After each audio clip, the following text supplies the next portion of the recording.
چیر اور دیوار کے ناہموار تختوں کا بنا ہوا ایک چھوٹا سا مکان تھا جسے چوبی جھونپڑا کہنا بجا ہے۔ 2 منزلیں تھیں۔ نیچے پٹیار خانہ تھا جہاں کھانا پکایا اور کھایا جاتا تھا، اور بالائی منزل مسافروں کی رہائش کے لیے مخصوص تھی۔ یہ منزل 2 کمروں پر مشتمل تھا۔ ان میں سے ایک کافی کشادہ تھا جس کا دروازہ سڑک کی دوسری طرف کھلتا تھا۔ دوسرا کمرہ جو طول و عرض میں اس سے نصف تھا پٹیار خانے کے عین اوپر واقع تھا۔ یہ میں نے کچھ عرصے کے لیے کرائے پر لے رکھا تھا چونکہ ساتھ والے حلوائی کی مکان کی ساخت بھی بالکل اسی مکان جیسی تھی اور ان دونوں جگہوں کے لیے ایک ہی سیڑھی بنائی گئی تھی۔ اس لیے اکثر اوقات حلوائی کی کتیا اپنے گھر جانے کے بجائے میرے کمرے میں چلی آتی تھی۔ اس عمارت کے تختوں کو آپس میں بہت ہی بھونڈے طریقے سے جوڑا گیا تھا۔ پیچ بہت کم استعمال کیے گئے تھے، شاید اس لیے کہ ان کو لکڑی میں داخل کرنے کے لیے وقت صرف ہوتا ہے۔ کیلیں بھی کچھ اس رتبی سے ٹھونکی گئی تھی کہ معلوم ہوتا تھا کہ اس مکان کو بنانے والا بالکل اناڑی تھا۔ کیلوں کے درمیان فاصلہ کی یکسانی کو کوئی لحاظ نہ رکھا گیا تھا۔ جہاں ہاتھ ٹھہر گیا وہیں پر کیل کی ایک ضرب میں چت کر دی گئی تھی۔ یہ بھی نہ دیکھا گیا کہ لکڑی پھٹ رہی ہے یا کیل بھی بالکل ٹیڑھی ہو گئی ہے۔ چھت ٹین سے پاٹی ہوئی تھی جس کی کینچی میں چڑیوں نے اپنا گھونسلہ بنا رکھا تھا۔ کمرے کے باقی تختوں کی طرح چھت کی کڑیاں بھی رنگ اور روغن سے بے نیاز تھیں، البتہ ان پر کہیں کہیں چڑیوں کی سفید بٹھیں سفیدی کی چھینٹوں کی مانند نظر آتی تھیں۔ میرے کمرے میں 3 کھڑکیاں تھیں۔ درمیانی کھڑکی طول و عرض میں دروازے کے برابر تھی، باقی 2 کھڑکیاں چھوٹی تھیں۔ ان کے کواڑوں کو دیکھ کر معلوم ہوتا تھا کہ مالک مکان کا کبھی ارادہ تھا کہ ان میں شیشے جڑوائے، پر اب ان کی بجائے ٹین کے ٹکڑے اور لکڑی کے موٹے موٹے ناہموار ٹکڑے جڑے ہوئے تھے۔ کہیں کہیں لندن ٹائمز اور ٹریبیون اخبار کے ٹکڑے بھی لگے ہوئے تھے جن کا رنگ دھوئیں اور بارش کی وجہ سے خستہ بسکٹوں کی طرح بھوسلا ہو گیا تھا۔ یہ کھڑکیاں جن کی کنڈیاں ٹوٹی ہوئی تھیں بازار کی طرف کھلتی تھیں اور ہمیشہ کھلی رہتی تھیں، اس لیے کہ ان کو بند کرنے کے لیے کافی وقت اور محنت کی ضرورت تھی۔ کھڑکیوں میں سے دور نظر ڈالنے پر پہاڑوں کے بیچوں بیچ ٹیڑھی بینگی مانگ کی طرح کشتواڑ اور بھدرو جانے والی سڑک پل کھاتی ہوئی چلی گئی اور آخر میں آسمان کی نیلاہٹ میں گھل مل گئی تھی۔ کمرے کا فرش خالص مٹی کا تھا جو کپڑوں کو چمٹ جاتی تھی اور دھوبی کی کوششوں کے باوجود اپنا گیروا رنگ نہ چھوڑتی تھی۔ فرش پر پان کے پیک کے داغ جا بجا بکھرے ہوئے تھے۔ کہیں کہیں کونوں میں چپوڑی ہوئی ہڈیاں بھی پڑی تھیں جو ہر روز جھاڑو سے کسی نہ کسی طرح بچاؤ حاصل کر لیتی تھی۔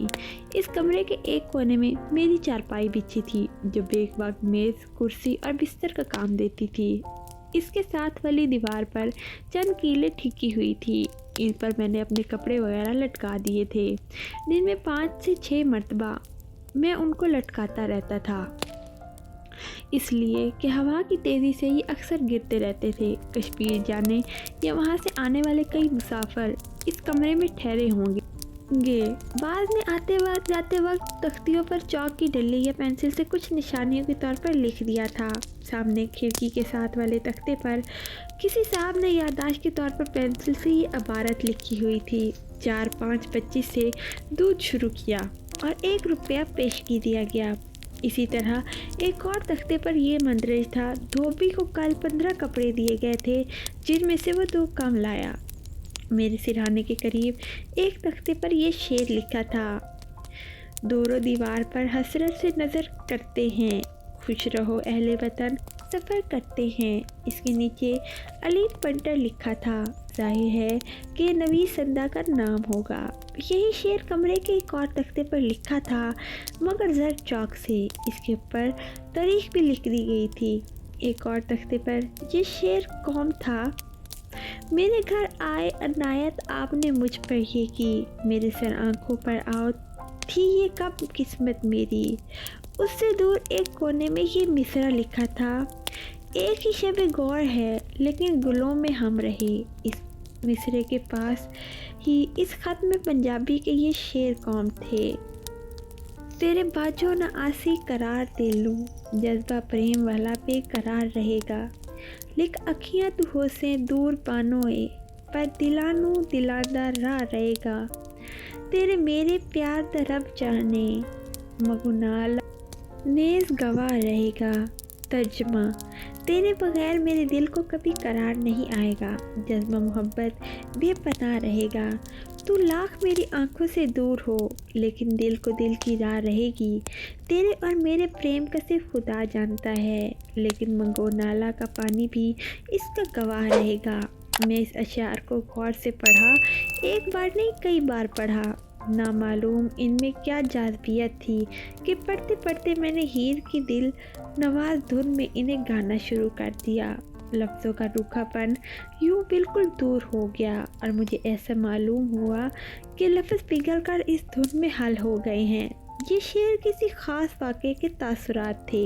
مگو نالہ ہوٹل سے 1 میل کے فاصلہ پر شہتوتوں اور اخروٹوں کے درختوں کے بیچوں بیچ بہتا تھا۔ میں یہاں کئی بار ہو آیا تھا، اس کے ٹھنڈے پانی میں غوطے لگا چکا تھا، اس کے ننھے ننھے پتھروں سے گھنٹوں کھیل چکا تھا۔ لیکن یہ بانو کون تھی؟ یہ بانو جس کا نام کشمیر کے پگو گوشے کو یاد تازہ کرتا تھا۔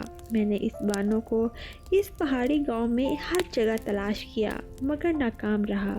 اگر شاعر نے اس کی کوئی نشانی بتا دی ہوتی تو بہت ممکن ہے مگو نالے ہی کے پاس اس کی اور میری مٹ بھیڑ ہوتی، اس مگو نالے کے پاس جس کا پانی میرے بدن میں جھرجھری پیدا کر دیتا تھا۔ میں نے ہر جگہ بانو کو ڈھونڈا مگر وہ نہ ملی۔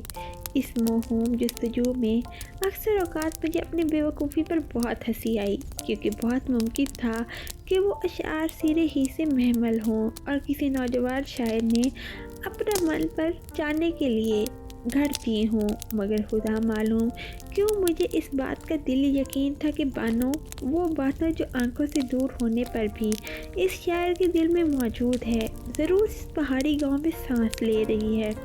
سچ پوچھئے تو میرا یقین اس حد تک بڑھ چکا تھا کہ بعض اوقات مجھے فضا میں اس کا نفس کھلا ہوا محسوس ہوتا تھا۔ مگو نالے کے پتھروں پر بیٹھ کر میں نے اس کا انتظار کیا کہ شاید وہ ادھر آ نکلے اور میں اسے پہچان جاؤں، لیکن وہ نہ آئی۔ کئی لڑکیاں خوبصورت اور بدصورت میری نظروں سے گزری مگر مجھے بانو دکھائی نہ دی۔ مگو نالے کے ساتھ ساتھ اگے ہوئے ناشپاتی کے درختوں کی ٹھنڈی ٹھنڈی چھاؤں، اخروٹ کے گھنے درختوں میں پرندوں کی نغمہ ریزیاں اور گیلی زمین پر سبز اور ریشمی گھاس میرے دل و دماغ پر ایک خوشگوار ارتکان پیدا کر دیتی تھی اور میں بانو کے حسین تصور میں کھو جاتا تھا۔ ایک روز شام کو مگو نالے کے ایک چوڑے چکلے پتھر پر لیٹا تھا، خنک ہوا جنگلی بوٹیوں کی سوتی سوتی خوشبو میں بسی ہوئی چل رہی تھی۔ فضا کا ایک ذرہ ایک عظیم الشان اور ناقابل بیان محبت میں ڈوبا ہوا محسوس ہوا۔ آسمان پر اڑتی ہوئی ابابیلیں زمین پر رہنے والوں کو گویا یہ پیغام دے رہی تھی، اٹھو تم بھی ان بلندیوں میں پرواز کرو۔ میں نیچر کی ان سحرکاریوں کا لیٹے لیٹے تماشا کر رہا تھا کہ مجھے اپنے پیچھے خوش ٹہنیوں کی ٹوٹنے کی آواز آئی۔ میں نے لیٹے ہی لیٹے مڑ کر دیکھا، جھاڑیوں کے پیچھے کوئی بیٹھا خوش ٹہنیاں توڑ رہا تھا۔ میں اٹھ کھڑا ہوا اور سلیپر پہن کر اس طرف روانہ ہو گیا کہ دیکھو کون ہے۔ ایک لڑکی تھی جو خوش لکڑیوں کا ایک گٹھا بنا کر باندھ رہی تھی اور ساتھ ہی ساتھ بھدی اور کنسری آواز میں ماہیاں گا رہی تھی۔ میری جی میں آئی کہ آگے بڑھوں اور اس کے منہ پر ہاتھ رکھ کے کہوں کہ خدا کے لیے نہ گاؤ، لکڑیاں گٹھا اٹھاؤ اور جاؤ، مجھے اذیت پہنچ رہی ہے۔ لیکن مجھے یہ کہنے کی ضرورت نہ ہوئی کیونکہ اس نے خود بخود گانا بند کر دیا۔ گٹھا اٹھانے کی خاطر جب وہ اڑی تو میں نے اسے دیکھا اور پہچان لیا۔ یہ وہی لڑکی تھی جو پٹھیار خانے کے لیے ہر روز شام کو ایندھن لایا کرتی تھی۔ معمولی شکل و صورت تھی، ہاتھ پاؤں بے حد غلیظ تھے، سر کے بالوں میں بھی کافی میل جم رہی تھی۔ اس نے میری طرف دیکھا اور دیکھ کر اپنے کام میں مشغول ہوگی۔ میں جب اٹھ کر دیکھنے آیا تھا تو دل میں آئے کہ چلو اس سے کچھ باتیں ہی کر لیں۔ چنانچہ میں نے اس سے کہا، یہ ایندھن جو تم نے اکٹھا کیا ہے اس کا تمہیں جمع کیا دے گا؟ جمع اس پٹھیار خانے کے مالک کا نام تھا۔ اس نے میری طرف دیکھے بغیر جواب دیا، 1 آنا، صرف 1 آنا، کبھی کبھی 5 پیسے بھی دے دیتا ہے۔ تو سارا دن محنت کر کے تم 1 آنا 5 پیسے کماتی ہو؟ اس نے گٹھے کی خوش لکڑیوں کو درست کرتے ہوئے کہا، نہیں، دن میں ایسے 2 گٹھے تیار ہو جاتے ہیں۔ تو 2 آنے ہو گئے، کافی ہیں۔ تمہاری عمر کیا ہے؟ اس نے اپنی موٹی موٹی آنکھوں سے مجھ کو گھور کر دیکھا۔ تم وہی ہو نا جو بٹیار خانے کے اوپر رہتے ہو؟ میں نے جواب دیا، ہاں وہی ہوں، تم مجھے کئی بار وہاں دیکھ چکی ہو۔ یہ تم نے کیسے جانا؟ اس لیے کہ میں نے تمہیں کئی بار دیکھا ہوگا۔ یہ کہہ کے وہ زمین پر بیٹھ کر گٹھا اٹھانے لگی۔ میں آگے بڑھا، ٹھہرو میں اٹھوا دیتا ہوں۔ گٹھا اٹھواتے ہیں لکڑی کا ایک نوکیلا ٹکڑا اس دور سے میری انگلی میں چبھا کہ میں نے دونوں ہاتھ اٹھا لیے۔ وہ سر پر رسی کو اٹکا کے گٹھے کے قریب قریب اٹھا چکی تھی۔ میرے ہاتھ ہٹانے سے اس کا توازن قائم نہ رہا اور وہ لڑکھڑائی۔ میں نے فوراً اسے تھام لیا۔ ایسے کرتے ہوئے میرا ہاتھ اس کی کمر سے لے کر اٹھے ہوئے بازو کے بغل تک گھسیٹتا چلا گیا۔ وہ تڑپ کر ایک طرف ہٹ گئی۔ سر پر رسی کو اچھی طرح جمانے کے بعد اس نے میری طرف کچھ عجیب نظروں سے دیکھا اور چلی گئی۔ میری انگلی سے خون جاری تھا۔ میں نے جیب سے رومال نکال کر اس پر باندھا اور منگو نالے کی طرف روانہ ہو گیا۔ اس پتھر پر بیٹھ کر میں نے اپنی زخمی انگلی کو پانی سے دھو کر صاف کیا اور اس پر رومال باندھ کر سوچنے لگا۔ یہ بھی اچھی رہی، بیٹھے بٹھائے اپنی انگلی لہو لہان کر لی، خود ہی اٹھا لیتی۔ میں نے بھلا یہ تکلف کیوں کیا؟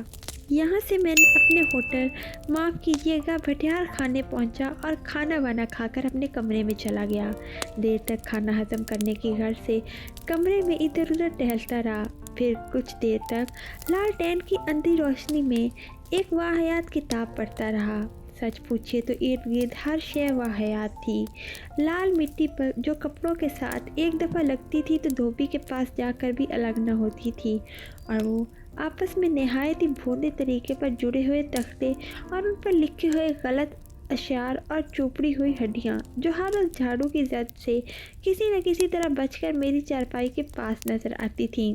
کتاب ایک طرف رکھ کر میں نے لالٹین کی طرف دیکھا۔